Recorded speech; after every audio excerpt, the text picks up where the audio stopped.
Está no ar o Lições da Bíblia, o nosso encontro semanal de estudo profundo da Palavra de Deus. E hoje seguimos estudando a carta aos Colossenses, encontrando o tema muito importante do enfrentamento do apóstolo Paulo aos mestres judaizantes que queriam desviar de Cristo a glória da salvação. É sobre isso e muito mais o Lições da Bíblia que está começando agora.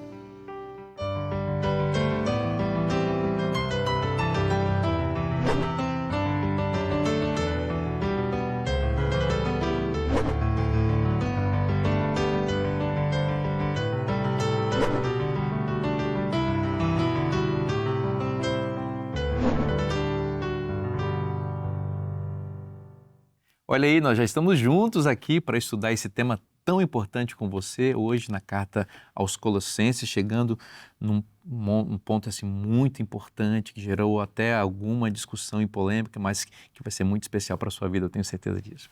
Muito obrigado pela sua companhia. Você sabe que o programa Lições da Bíblia é feito em conjunto com amigos queridos que vêm aqui aos estúdios da Novo Tempo para estudar conosco a Palavra de Deus, e eu passo a apresentá-los a vocês mais uma vez.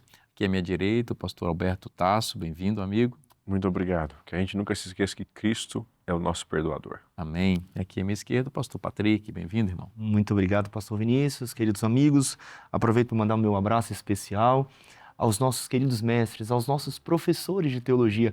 Hoje estou tendo a alegria de estar ao lado do professor Adenilton, pastor Adenilton, que outrora tive com ele olhando e aprendendo, e agora tenho a oportunidade de estar ao lado dele depois de praticamente 10 anos de ministério. Eu quero mandar um abraço para todos os nossos queridos professores espalhados em vários seminários aqui na América do Sul. Um abraço a todos vocês. Ele foi seu professor, mas ele é jovem ainda, né? É, jovem. Foi meu professor também. É curioso que nós dois fomos contemporâneos, colega, você terminando, eu chegando no seminário, e depois você deu tempo de você voltar e me dar Apocalipse. Eu acho que foi essa disciplina. Que honra ter você também, amigo. A honra é toda minha estar aqui com vocês, participando aqui do programa, com você mais uma vez, aqui com os colegas. Eu quero aproveitar hoje e mandar um abraço para minha esposa, para os meus filhos. Eles acompanham também, e queria também mencionar que a minha mãe é sua fã. Olha. E acompanha o Lições da Bíblia, e se você puder mandar um abraço. Qual o nome dela, Denilton? Neves. Ô, dona Neves, que alegria, viu? Deus abençoe muito a senhora, seu filho é muito querido, é um amigo muito especial. Eu tenho muita satisfação em saber que a senhora acompanha o nosso programa e aprecia. Deus abençoe a senhora. Amém. Amigo, você ora pra gente, por Vamos orar então. Senhor nosso Deus, nosso Pai, nós estamos unidos mais uma vez para estudar a Tua Palavra. E não podemos, ó Deus, estudar a Tua Palavra sem primeiro pedir a unção do Espírito Santo. Não somente para nós, mas também para as pessoas que estão nos acompanhando neste momento. Ao estudarmos a Tua Palavra, que o Teu Santo Espírito fale conosco, que alimente o nosso coração, que reavive a nossa fé e que preencha todas as nossas necessidades. Ao abrirmos este estudo e essa conversa, suplicamos a Tua bênção, a Tua direção. Oramos em nome de Jesus. Amém. Amém. Amém. Amigo Patrick, nós estamos chegando num ponto muito importante da carta aos Colossenses, porque aqui nós encontramos o apóstolo enfrentando os falsos mestres, as heresias, e como o título da lição diz, completos em Cristo, essa turma estava tentando enraizar na mente dos cristãos ali em Colossos a ideia de que o sacrifício de Cristo, a justiça de Cristo, a salvação de Cristo deveria ser complementada com outras práticas e outras coisas, e o apóstolo Paulo, como um grande pastor, está vacinando a igreja contra esses problemas. Eu acho que essa é a boa palavra, vacinando. Já está antevendo qualquer problema que possa ter. Então está cuidando já para não ter problemas futuros. E isso vai ficar claro para a gente, esses propósitos, no livro de Colossenses, capítulo 2, do verso 1 até o verso 7, mas eu quero lançar a mão do verso 6 e do verso 7 apenas. Depois você pode ler aí esses versos do 1 até o 7, mas eu fico com o 6 e o 7 agora. Ora, como recebeste Cristo Jesus, o Senhor, assim andai nele. Nele radicados, edificados e confirmados na fé, tal como fostes instruídos, crescendo em ações de graças. As heresias, amigo, elas crescem e são como ervas daninhas. Elas florescem em todos os lugares, na verdade. E as heresias, infelizmente, matam a igreja se não for cuidada, retirada. As heresias resistem ao tempo e atravessam os séculos e chegam até hoje. Por isso temos que ter cuidado em todo o tempo. Depois de falar da heresia gnóstica aqui no livro de Colossenses e de uma severa helenização que estava do cristianismo, Paulo agora vai tratar 3 pontos, 3 novas vertentes da heresia que estava atacando as igrejas aqui no Vale do Rio Lico, né? A igreja de Laodiceia, de Colossos e de Herápolis, eles estavam sofrendo isso. E quais são essas 3 vertentes, 3 ataques que estavam acontecendo? Em primeiro lugar, Paulo vai tratar acerca do legalismo. O legalismo que estava tentando imperar ali no meio deles. E o propósito principal dos falsos mestres é atacar justamente o que nós já comentamos, a suficiência de Cristo.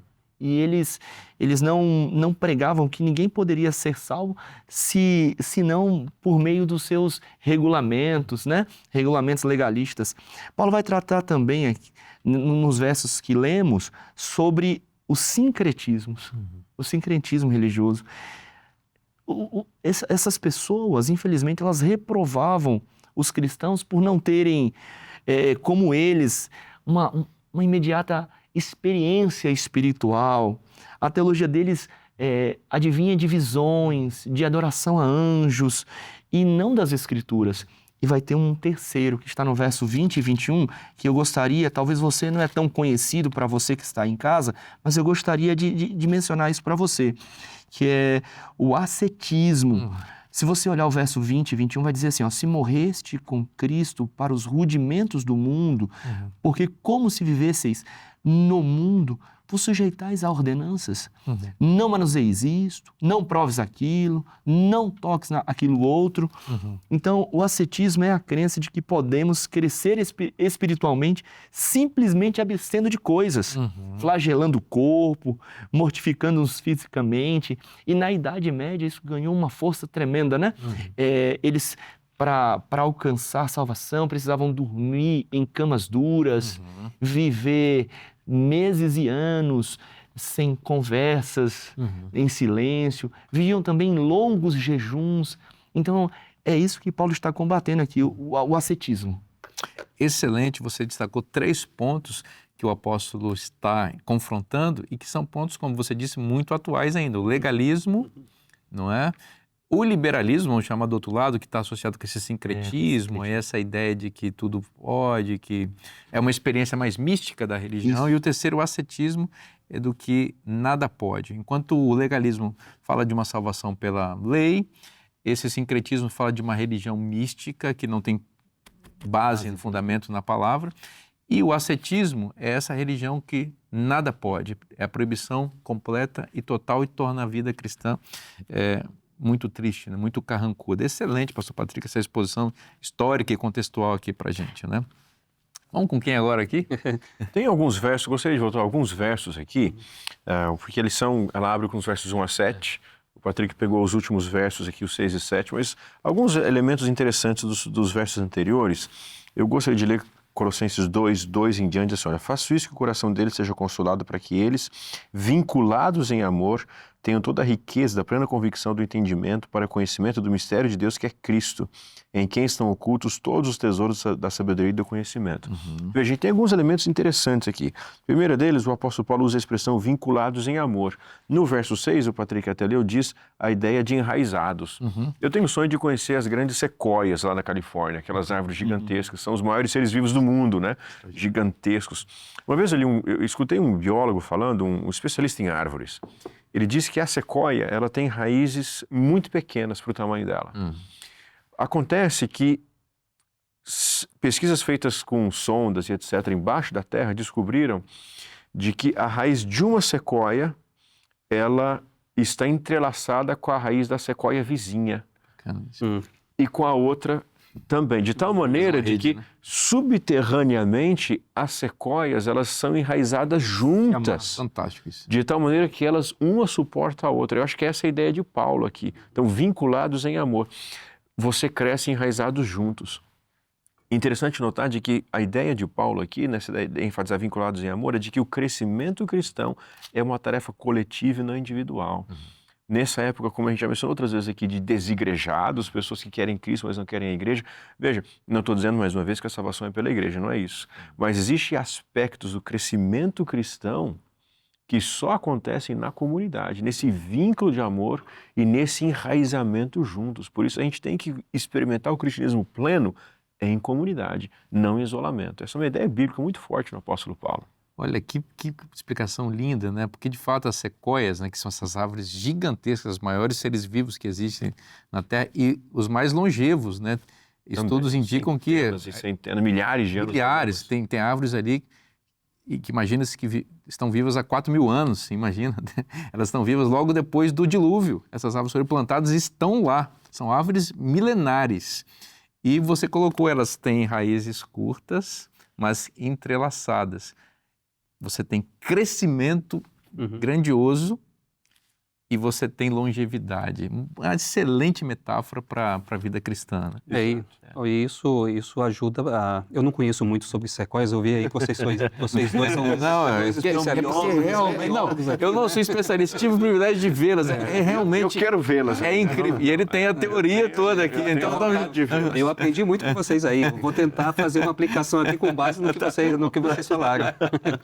Então, assim, o fato de que elas estão ali, as raízes, elas, se eu entendi bem, então a raiz de uma se junta à raiz de outra e aí unidas ali elas formam um sistema. O sistema e elas se fortalecem e elas, eu acredito que isso ajuda da base e para elas se protegerem contra as tormentas e contra, né, agentes externos. Então essa unidade realmente é muito importante. Eu acho que a gente pode usar isso como ilustração, porque aqui em Colossenses, a gente viu isso mais em Filipenses, Paulo fala sobre a questão da unidade, aqui em Colossenses ele vai tratar também, mas sobretudo a ideia de a gente estar enraizado na palavra para poder a igreja estar protegida contra os falsos ensinos. Quando a gente lê aqui Colossenses 2, e eu quero aqui pegar uma carona com o que o Patrick disse, quando a gente lê Colossenses 2, eu acho que facilmente vem uma preocupação do apóstolo Paulo em mente. Eu lembro, por exemplo, da declaração ou da definição que o apóstolo Paulo dá para o Evangelho. Ele diz o seguinte: eu não me envergonho do Evangelho, porque é o poder de Deus para a salvação de todo aquele que crê. Mas para que o Evangelho seja de fato o poder de Deus para a salvação, o Evangelho precisa ser mantido puro. A mensagem precisa ser mantida pura. E Paulo tem essa preocupação aqui em Colossenses. Veja, nós temos 4 capítulos. Dos 4, pelo menos um, Paulo separou para falar da questão dos falsos ensinos. Ou seja, ele está, de fato, preocupado com isso. Porque se o evangelho não for transmitido de forma pura, se o evangelho não se mantiver puro, ele não vai ser o poder de Deus para a salvação de todo aquele que crê. Então, capítulo 2, a partir do verso 8, praticamente é Paulo tratando dessa questão dos falsos ensinos. Só que os versos iniciais do capítulo 2 são, por assim dizer, a base para tudo que ele vai tratar depois. Eu queria falar um pouquinho mais sobre os versos iniciais, mas eu queria chamar a atenção para uma frase que Paulo usa no verso 8 e no verso 20. No verso 8 e no verso 20. No verso 8 do capítulo 2 ele diz assim: cuidado, olha como ele começa, cuidado, que ninguém vos venha a enredar com sua filosofia e vãs sutilezas, conforme a tradição dos homens, não é conforme a palavra de Deus, é conforme a tradição dos homens. Aí ele diz agora, conforme os rudimentos do mundo, e não segundo Cristo. Tradição, homens, rudimentos do mundo.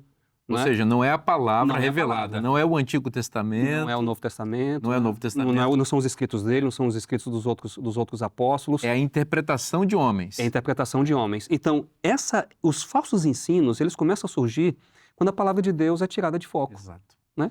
Você tira a palavra de Deus de foco, os falsos ensinos começam a aparecer. Um parêntese, você pode continuar depois. Você vê que ele menciona... Essa aqui é a única vez nos escritos de Paulo que ele usa a palavra filosofia. Ele não usa mais nenhuma vez, é aqui no verso 8. E depois ele diz tradição de homens, que é já algo que eles repetem com alguma frequência. Mas parece que Paulo está dizendo de que na igreja de Colossos tinham pessoas que estavam tentando reinterpretar a Bíblia com uma ideologia grega e outros que estavam tentando reinterpretar a Bíblia com uma ideologia judaica.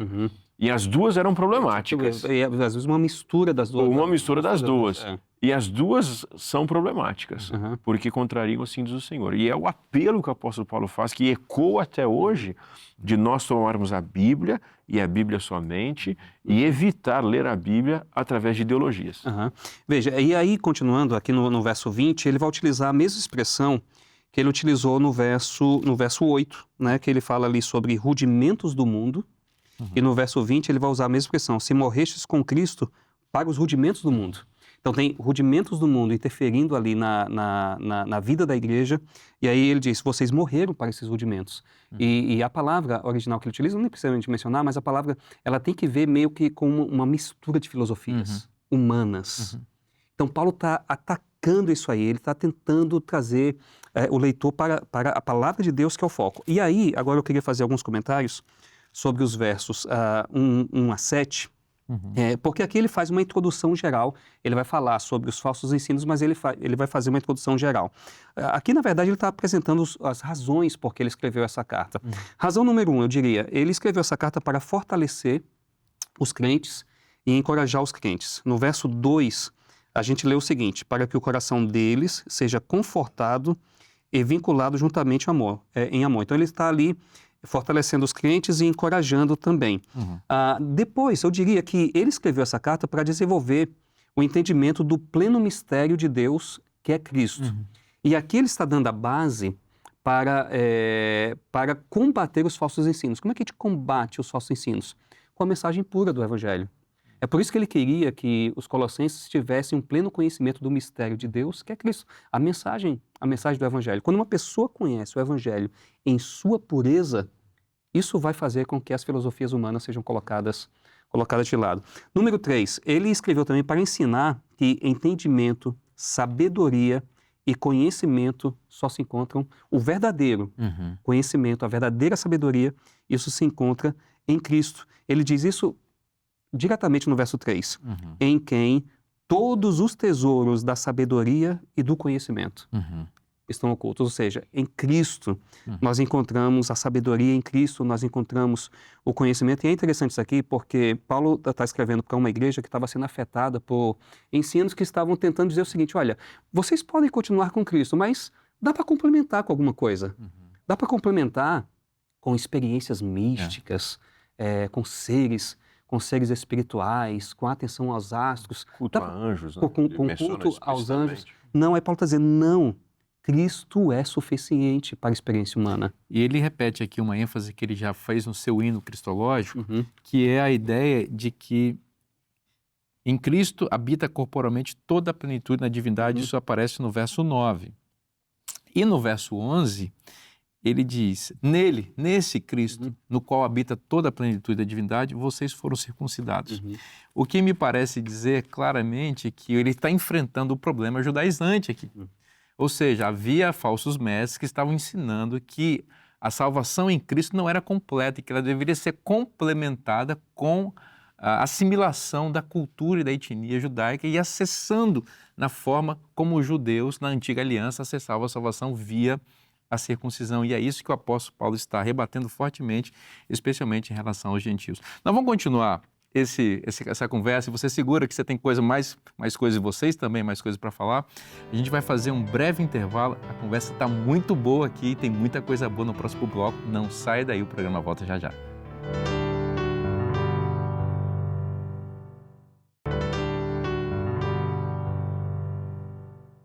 E estamos de volta agora no segundo bloco do programa Lições da Bíblia para continuar estudando a Palavra de Deus com você. E eu quero falar ao seu coração nesse momento. É tão bom ter uma família, não é? O lar é esse tesouro de Deus, é esse ninho de amor que Deus criou para cuidar, nutrir, desenvolver a nossa vida, né?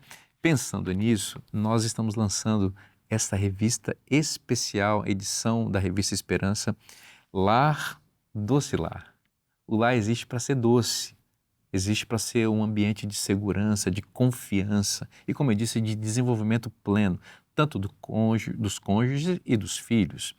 Então, quero oferecer para você a oportunidade de conhecer essa revista que vai ensinar você princípios muito preciosos para a vida plena em família, para que aquilo que Deus projetou para a sua vida possa ser encontrado no ambiente do seu lar. Pastor Vinícius, eu enfrento problemas na minha família, eu tenho dificuldades. Calma, Deus ama você, Ele está preocupado com você, Ele se importa com você e Ele quer ensinar você o caminho para a resolução dos seus problemas. A família é um milagre de Deus e a solução dos problemas familiares também são milagrosos. Deus tem poder, não desista de Deus, não desista do projeto dele para a sua vida e para a sua família. Esta revista vai ajudar você a encontrar a estratégia de Deus para restaurar o seu lar, para abençoar a sua família. Pastor Vinícius, minha família está bem. Eu também posso ter a revista? É claro que pode, porque você pode confirmar elementos, desenvolver outros ainda e mais do que isso, você pode com essa revista ajudar outras famílias que eventualmente precisam de ajuda. Então faz o seguinte, pega o seu celular agora e manda uma mensagem para o número que está aparecendo na sua tela nesse momento e peça agora mesmo a sua revista Esperança Lar Doce Lar. Lembre que você vai receber essa revista totalmente de graça, porque ela é um oferecimento dos Anjos da Esperança.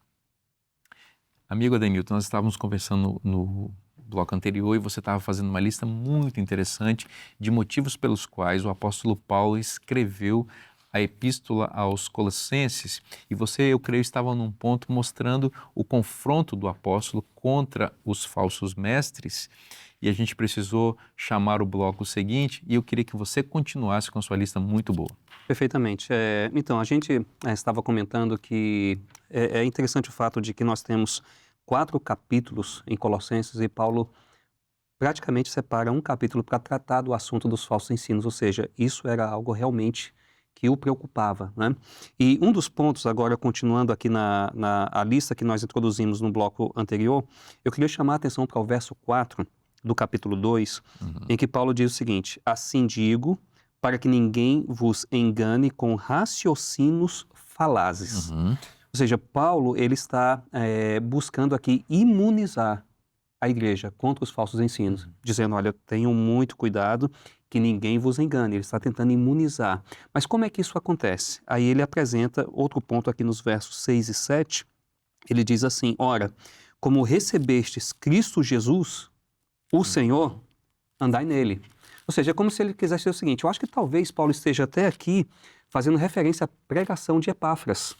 Porque Epáfras ouviu Paulo pregando em Éfeso e foi Epáfras que trouxe o evangelho para essa cidade. E aí Paulo está dizendo, vocês receberam a Cristo Jesus, então assim como vocês receberam, o ensino que vocês receberam, permaneçam nisso. Andem em Cristo. E aí no verso 7 ele diz, nele radicados, a raiz deitada nele, edificados, ou seja, Jesus é o alicerce, e confirmados na fé, tal como fostes instruídos, crescendo em ações de graça. Ou seja, Paulo está dizendo, não somente vocês receberam a Cristo, vocês precisam andar nele e continuar crescendo nele, em Cristo. E aí qualquer outro ensino que tire Cristo do foco, vocês colocam de lado. Qualquer outro ensino, qualquer filosofia humana, qualquer tradição humana, qualquer rudimento, né, deste mundo, qualquer ideia que tire Cristo do foco, vocês não recebam isso, porque Cristo ele é supremo. Então Paulo está definindo aqui a supremacia de Cristo, não é? A suficiência de Cristo. Cristo é suficiente para todas as nossas necessidades. A gente não precisa de nenhuma coisa para complementar. Cristo é suficiente. Por isso ele diz, então permaneçam em Cristo da maneira como vocês receberam a Cristo. Amém, que coisa linda. Muito forte isso, né? Paulo está combatendo fortemente, então, as heresias, pessoas que estão tentando fazer releituras do cristianismo. Por que tudo isso? Porque ele está ocupado com o progresso espiritual dos colossenses. A ocupação é que a igreja possa ir bem, possa prosperar e ter um encontro com o seu Senhor nas nuvens dos céus. E aqui nos versos 6 e 7, que nós já lemos, conversamos, mas há tanta riqueza que eu gostaria de mais uma vez trazer a lume como uma igreja verdadeira manifesta um compromisso para crescer. Verso 6 vai dizer assim, ora, como recebeste Cristo Jesus, o Senhor. Uma verdadeira igreja forte, ela manifesta o senhorio de Cristo em sua vida. Sabe, ser cristão é receber Cristo como Senhor. E o interessante é que o Novo Testamento menciona 22 vezes Jesus como Salvador. E pasme, cerca de 650 vezes como Senhor. Uhum. Então há uma forte aplicação de Jesus como Senhor. Então nós precisamos tê-lo como Senhor. Um outro detalhe que aqui também está no texto, andar nele. Uma igreja verdadeira dispõe a seguir os passos de Jesus. Precisamos andar nos passos de Jesus, andar como ele andou. Já no verso 7 vai continuar, nele radicados e edificados e confirmados na fé, tal como fostes instruídos, crescendo em ações de graças. Uma igreja verdadeira evidencia inabalável firmeza em Cristo.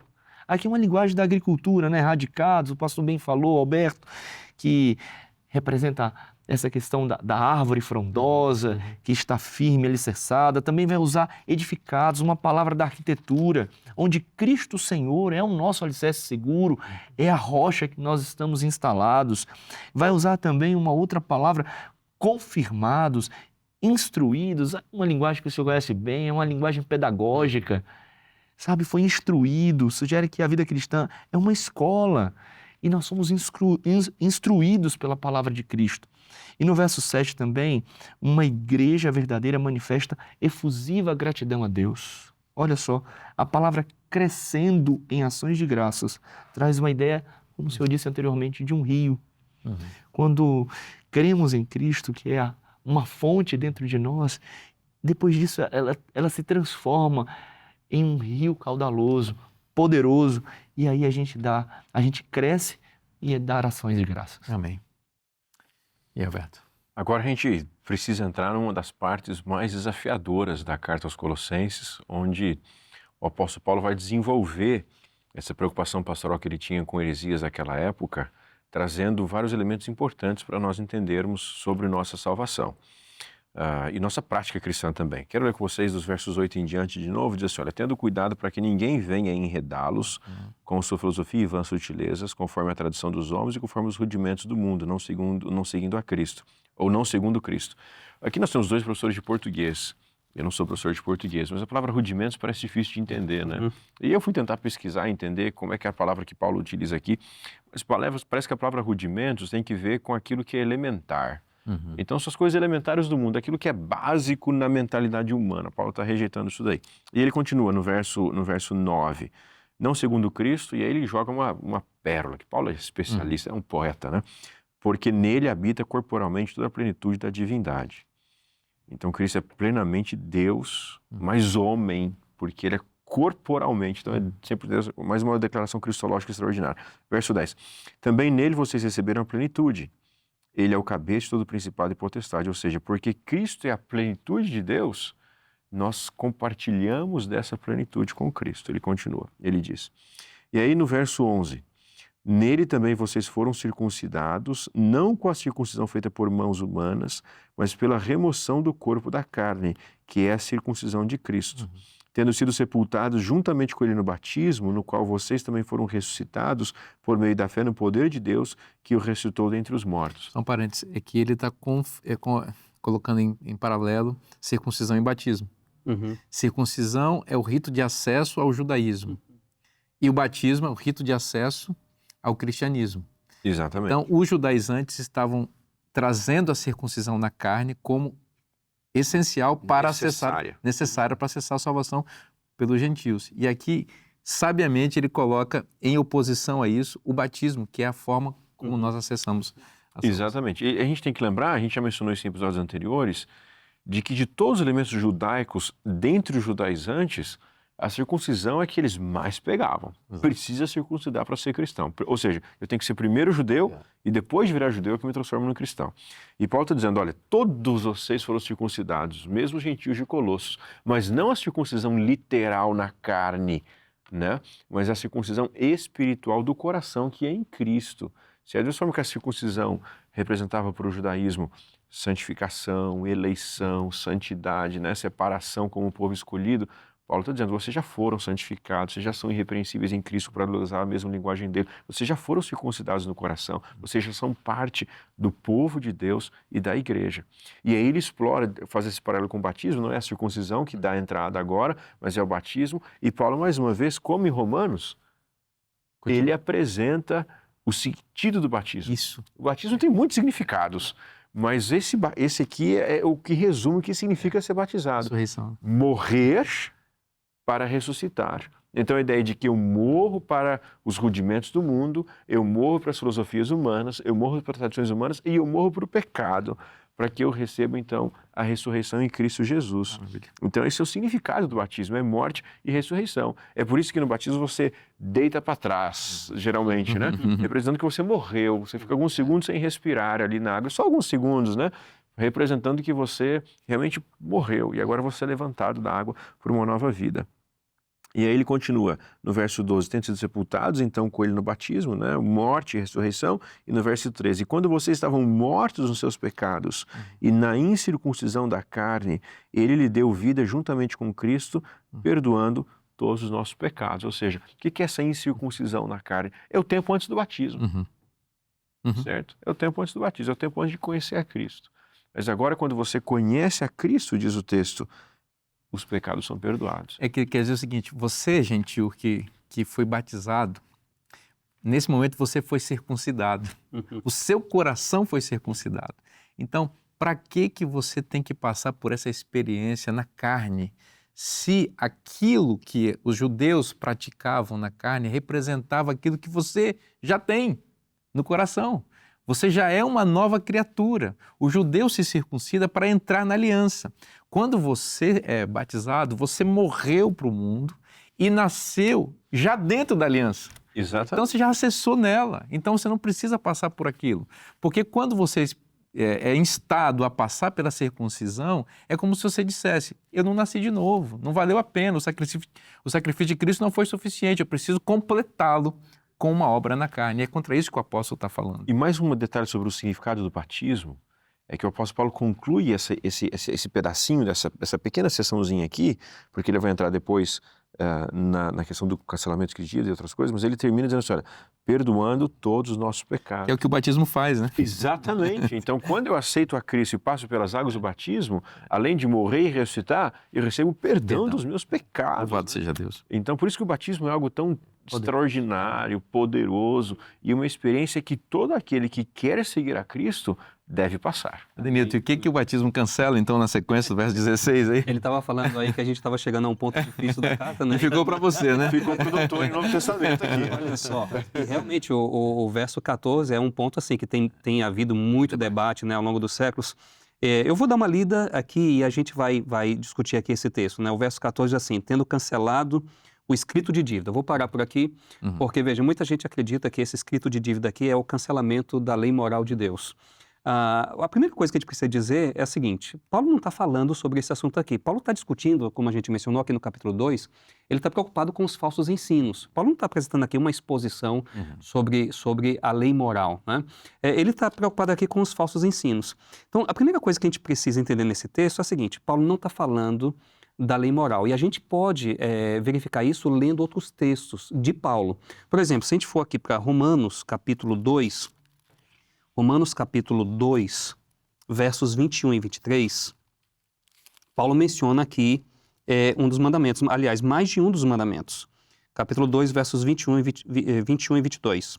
Diz assim, ó, tu, pois, que ensinas a outrem, não te ensinas a ti mesmo, tu que pregas que não se deve furtar, furtas, está fazendo referência ao mandamento, diz que não se deve cometer adultério e o cometes, outro mandamento, abominas os ídolos e lhes roubas os templos. Então veja, Paulo está mencionando aqui alguns mandamentos. Vamos aqui para o capítulo 13, versos 8 a 10. Capítulo 13, versos 8 a 10.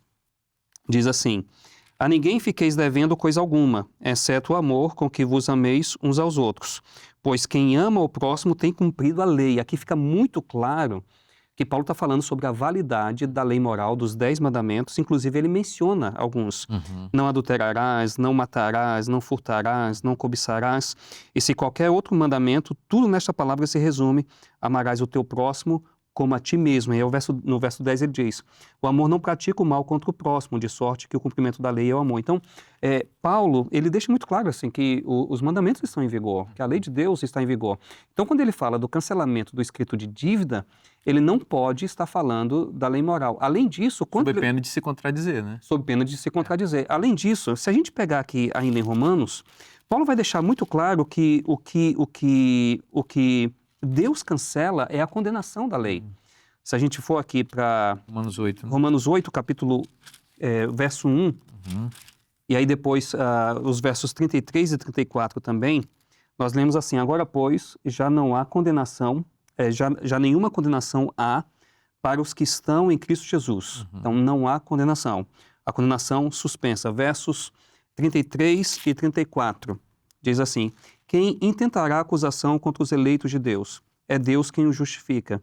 Quem os condenará? É Cristo Jesus quem morreu, ou antes quem ressuscitou, o qual está à direita de Deus e também intercede por nós. Então, veja, uma coisa muito clara aqui em Romanos. A lei de Deus está em vigor. A lei moral de Deus está em vigor. Inclusive, ele menciona alguns dos mandamentos. Ele diz que o que é suspenso, o que é suspensa é a condenação da lei. Então, a gente deve ler Colossenses com esse pensamento em mente. E é claro, o texto é um pouco difícil, de fato é. Mas se a gente cavar um pouquinho, a gente vai entender o que Paulo está querendo dizer. Essa palavrinha que ele utiliza aqui, que foi traduzida como escrito de dívida, significa literalmente escrita à mão. Algo escrito à mão. Tá? E era uma palavra que era utilizada no mundo comercial e no mundo jurídico para se referir a uma coisa que hoje nós chamamos de nota promissória. Então, você vai a um lugar e você está devendo, alguém anota ali no papel, né, escreve ali à mão essa dívida. Então, Paulo está dizendo que essa nota promissória, contendo a dívida, isso foi cancelado. A dívida. Não a lei. Não a lei. Porque, de fato, todos nós somos devedores. Todos nós somos devedores. A lei é como um espelho. A gente olha no espelho, a gente percebe, olha, eu não estou legal. Né? A gente aqui, só uma brincadeira rápida, a gente se arruma aqui um pouquinho, né? E às vezes uns precisam de um tratamento melhor do que outros. Né? Mas estou pensando até em cirurgia plástica. Alguns até cirurgia plástica. Mas quando a gente olha no espelho, quando a gente se arruma, aí vê que tá bonitinho. Mas o espelho é cruel. Ele vai dizer se não está bem. Ele condena, o espelho condena. E a lei mostra quando a vida não está bem. Então, todos nós somos devedores, mas Cristo veio para cancelar a dívida que nós tínhamos, não a lei. Nós continuamos precisando dela para mostrar quando nós estamos indo no caminho errado. E aí, você está gostando, né? Coisa boa, vem mais para o terceiro bloco, por isso você não pode sair. Eu vou deixar você respirar um pouquinho agora, porque tem mais teologia, tem mais Bíblia, tem mais ensino da Palavra de Deus no próximo bloco. Não saia daí, o programa volta já já.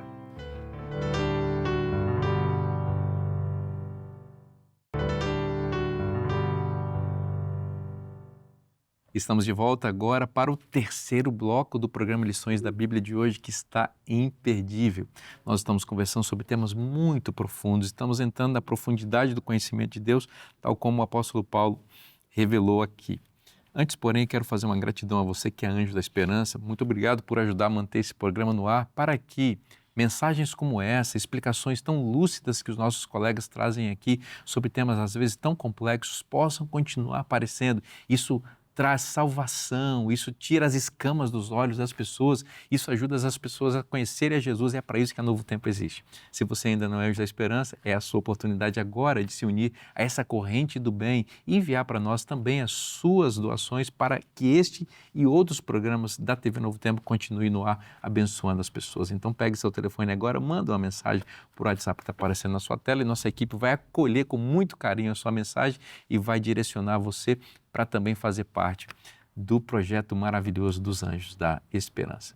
Alberto, no bloco anterior a gente estava falando sobre o cancelamento do escrito de dívida, e o Adenilton nos esclareceu muito bem que esse escrito de dívida não tem nada a ver com a lei de Deus que foi escrita, e aí as pessoas fazem uma associação muito indevida, porque não só a lei de Deus foi escrita, a Bíblia também foi escrita, né? Então, se há alguma coisa que foi escrito foi cancelado, então a própria Bíblia inteira deveria ser cancelada. Veja, não é nada disso, ele deu uma explicação contextual muito boa, que o escrito de dívida se refere a uma nota promissória. Talvez quem é mais jovem está assistindo nem sabe o que é isso, né? Mas era alguma coisa, como ele explicou, que marcava que você devia alguma coisa. E quando Cristo morreu na cruz, ele cancelou esse escrito de dívida. E aqui o apóstolo disse que esse escrito de dívida, e aí só explicando, retomando a sua explicação, que é a culpa do pecado, né? E ele disse que esse escrito de dívida constava de ordenanças, e as ordenanças o apóstolo Paulo explica aqui especialmente no verso 20, que se refere àquele tradicionalismo judaico, você não pode manusear aquilo, não pode fazer aquilo outro, um ascetismo religioso das proibições extremas que não estão ou não constam na Bíblia, mas que foram incorporadas pela tradição judaica.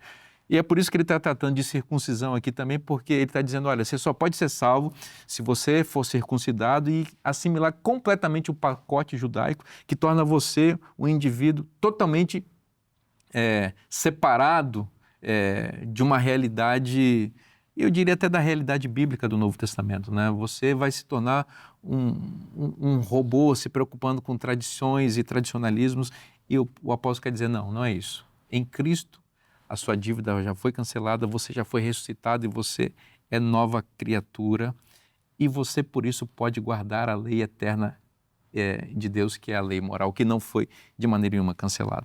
Agora nós chegamos, e aqui te aciono, no verso 16, não é, que é um dos versos mais complexos também, você falou que ficou 14 para ele, mas o 16 também é difícil. Verdade. E aí, professor?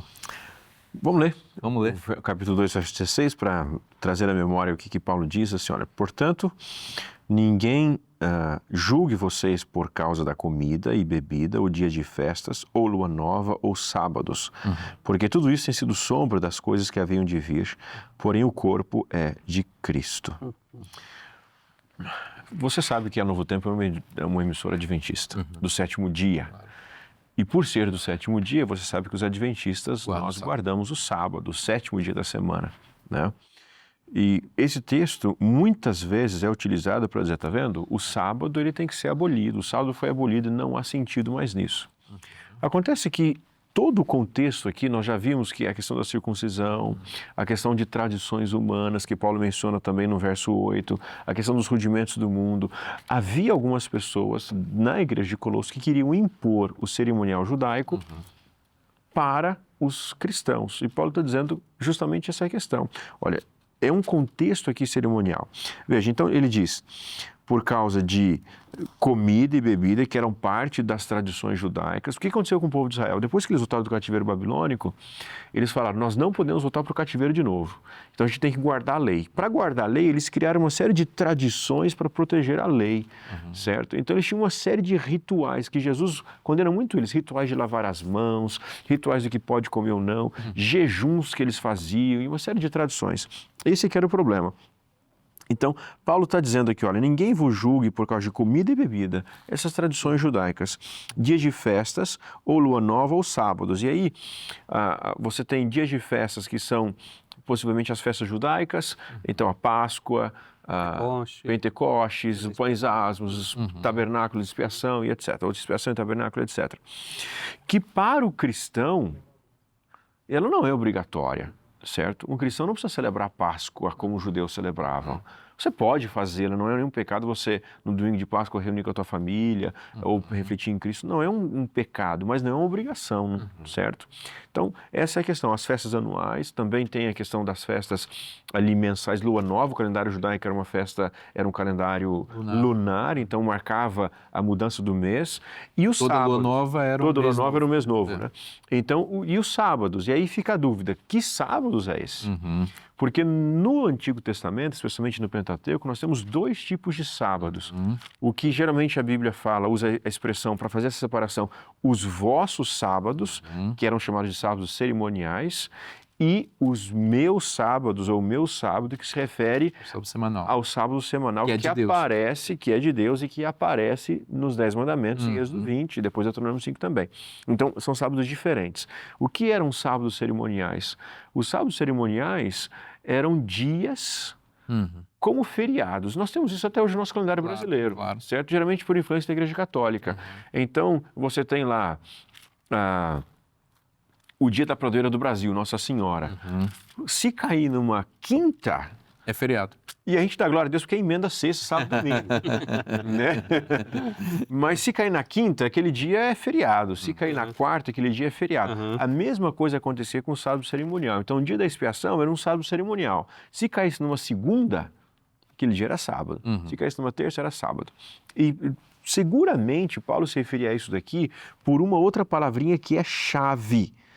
que é a palavrinha do verso 17, Sombra, né? tudo isso tem sido sombra das coisas que haveriam de vir. Em Hebreus ele explica isso, né?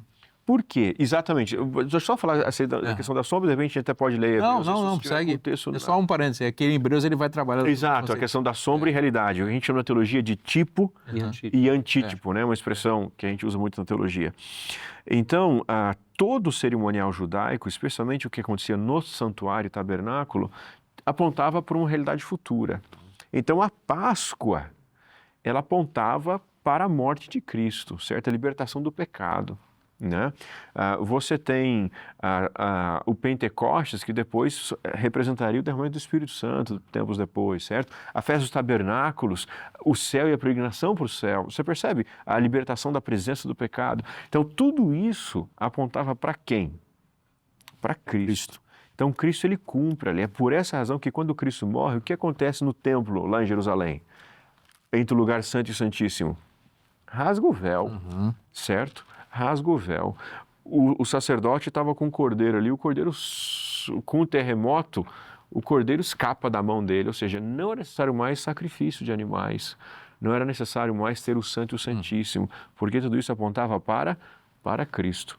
É interessante você notar como no bloco anterior, o Adenilton já trouxe vários textos que Paulo menciona sobre mandamentos. No próprio Colossenses ele menciona, ele fala não mentir, certo? Ele menciona também adultério de novo, enfim, outras coisas, que a gente vai explorar isso também logo mais. Mas a verdade é que tudo isso é sombra, por isso que ele não é mais obrigatório.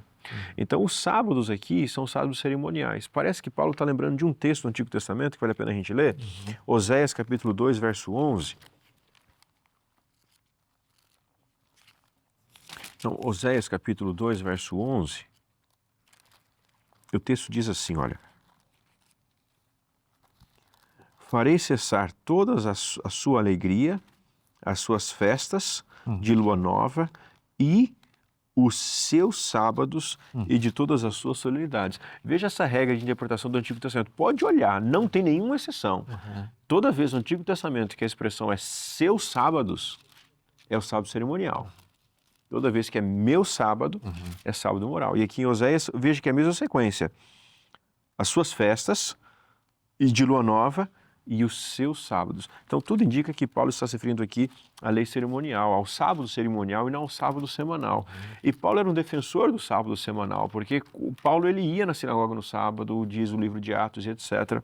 E eu termino essa pequena exposição, eu sei que os colegas vão completar também. Deixa eu fazer um parênteses apenas, porque você falou aí em Oséias 2:11, que dos seus sábados, né? Exato. Em Ezequiel, capítulo 20, verso 20, Deus diz assim, santificais os meus sábados, pois servirão de sinal entre mim e de vós, para que saibais que eu sou o Senhor, o vosso Deus. Então, só para deixar bem claro a diferença entre os pronomes. Meus é Deus e seus é dos judeus. Então, esses sábados que são de Deus é o sábado semanal, que serve de sinal. E os seus sábados são os sábados cerimoniais que podiam cair em qualquer dia da semana, Que não necessariamente no sétimo. Não como sinal, mas servem de sombra. De sombra. Porque exato. apontavam para a realidade em Cristo Jesus, Exatamente. certo? O apóstolo Paulo não era contrário aos mandamentos. Se a gente lê um texto, e o contexto aqui é a circuncisão, lembra que ele fala da circuncisão do coração, etc. É um texto que ele menciona a circuncisão, mais uma vez. 1 Coríntios, capítulo 7, verso 19. Isso é um importante texto. Olha que o mesmo apóstolo Paulo disse, alguns anos anteriores, né, que ele escreve 1 Coríntios antes de escrever Colossenses, ele diz assim, olha, a circuncisão em si não é nada. A incircuncisão também nada é. Por quê? Tudo isso já foi passado, eram sombras para Cristo. O que é que vale, diz o apóstolo Paulo, é guardar os mandamentos de Deus. Então, Paulo não está dizendo que os mandamentos estão abolidos aqui. Certo? Isso é uma realidade. Se você conversar com qualquer cristão sincero, você fala assim, eu posso matar? Não. Você pode roubar? Não.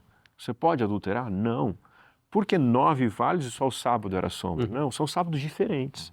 E aqui é o sábado cerimonial e não o sábado semanal. Eu leio Gálatas 5:6 em diálogo com esse texto que você leu. E aqui diz assim, porque em Cristo Jesus nem a circuncisão nem a incircuncisão tem valor algum, mas a fé que atua pelo amor. Perceba que é o mesmo fraseado e a mesma temática. O que Paulo está dizendo?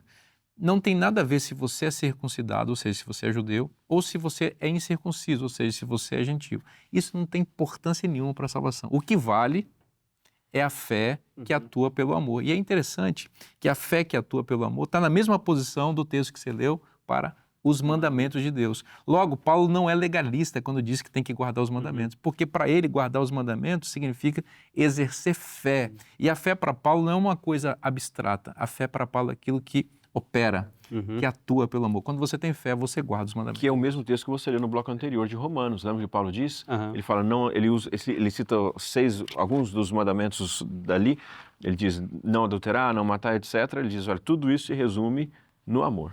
Eu acho que a gente precisava de uns 3 programas para esse texto aqui. Nós vamos fazer a sua parte resumidamente aí, Ademir. Não, na verdade, assim, a única coisa que eu gostaria de comentar, eu gosto de pensar, por exemplo, nesses rituais do Antigo Testamento, as leis cerimoniais, como um mapa, né? Hoje a gente usa GPS, mas eu ainda peguei a época que não havia GPS. E eu sempre precisei de mapa para ir aos lugares, porque eu sempre tive problemas de localização. Nunca fui bom de localização. Mas, por exemplo, você pega um mapa para ir a determinado lugar, e aí quando você chega, o mapa perde a utilidade, Sim. porque você chegou. Isso. Né? Então, eu gosto de pensar também nas leis cerimoniais assim como uma espécie de mapa, que existe um aspecto pedagógico, elas estão apontando para Cristo, mas agora nós temos Cristo. Nós não precisamos do mapa. Extraordinário. É muito bom saber que Cristo é a revelação completa da vontade de Deus, para a qual apontavam tudo no Antigo Testamento, inclusive as leis cerimoniais. Uma vez que Cristo veio, nós não precisamos mais dos rudimentos do mundo, muito menos das interpretações exageradas que se faziam em cima dessas questões. Cristo é tudo para nós. Ele é o nosso Senhor, o nosso Salvador, e é Ele que nos leva para a verdadeira experiência cristã, que não rejeita em hipótese alguma sua lei, mas exalta e nos faz cumpri-la nele. Essa verdade está na Bíblia. Se está na Bíblia, é bom para você. Te espero na próxima semana. Um forte abraço e até lá.